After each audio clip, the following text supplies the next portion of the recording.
But if philosophers can do that, right? If they can genuinely access knowledge with a direct desire to understand and fully subordinate themselves to the point where they doubt even their own existence. Think about the contrast between how a philosopher interprets himself to how the masked man interprets himself. The masked man interprets himself as all existence is defined by my existence.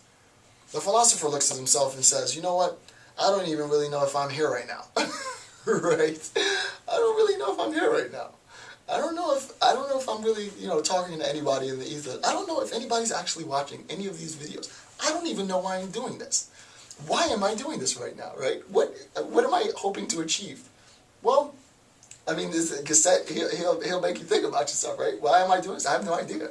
I'm doing this because I'm obsessed with knowledge, right? That's it. I'm obsessed with and addicted to the process of just perpetually realizing that there's so much that I don't know, right? That humility is in stark contrast to the pride and the vanity of the masked man. And as Gasset is suggesting, it is this that we need to be able to master so that once we do decide to create things in the world, we create them with a true understanding, a true appreciation of the knowledge and the theory that is behind and serves as a motivation for, right? A motivation for the stuff that people are obsessed with, right? So granted, it's not the case that it should just be all philosophy, because then there's no things, right? So philosophers, it's not like philosophers are great. We get caught up in just thinking, right?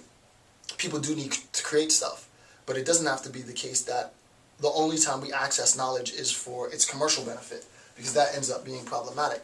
And what ends up happening is that the masked man is really primitive in that nature. He believes that he has access to it, and he doesn't care about all of the effort and all of the years and years and generations of learning that it takes to arrive at something as phenomenally complicated as the automobile.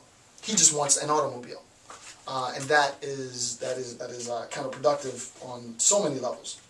So, lastly, what Gasset says.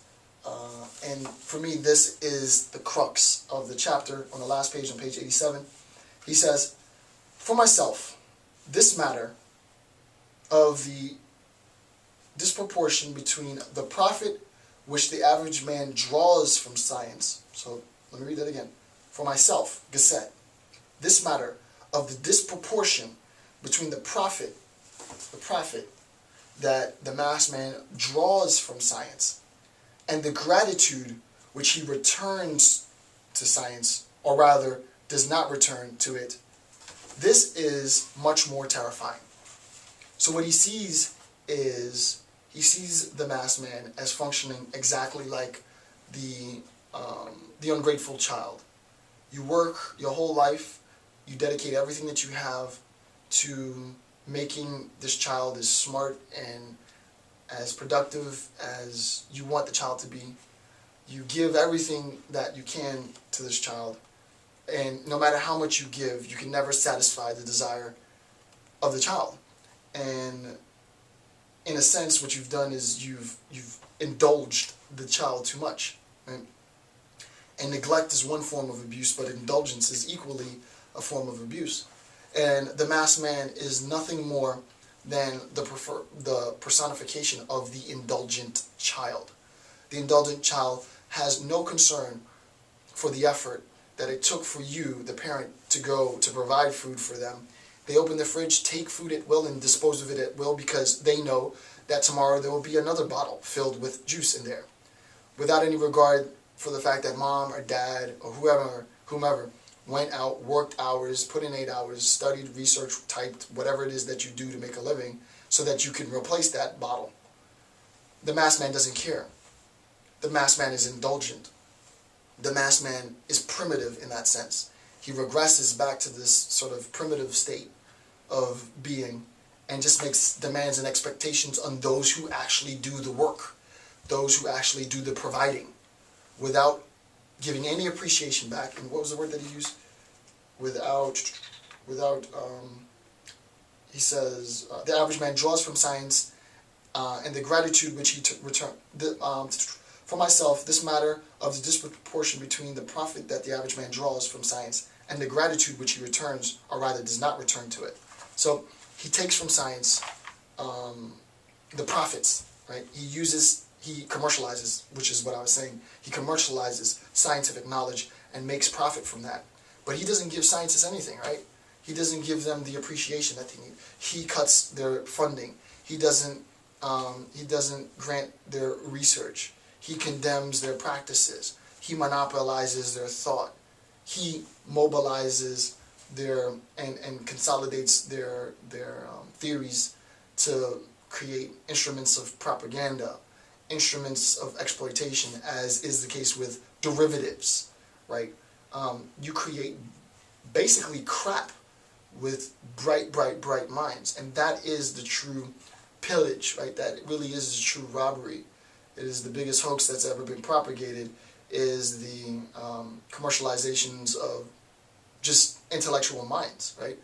You get people who are desperate, and we all are desperate. We're all grad students with six-figure debt, for the most part. We're all graduate students that sit around and have a true appreciation of science, but then and scientific inquiry and understanding. But then there's a real realization that I got to eat every day, right? I have to pay the bills. I got to feed my kids. Kid keeps on taking this bottle of milk and drinking half a cup and throwing it in the sink. I got to get a job. And these guys are going to pay me, $150,000 to do what I do, so sure, give me the job.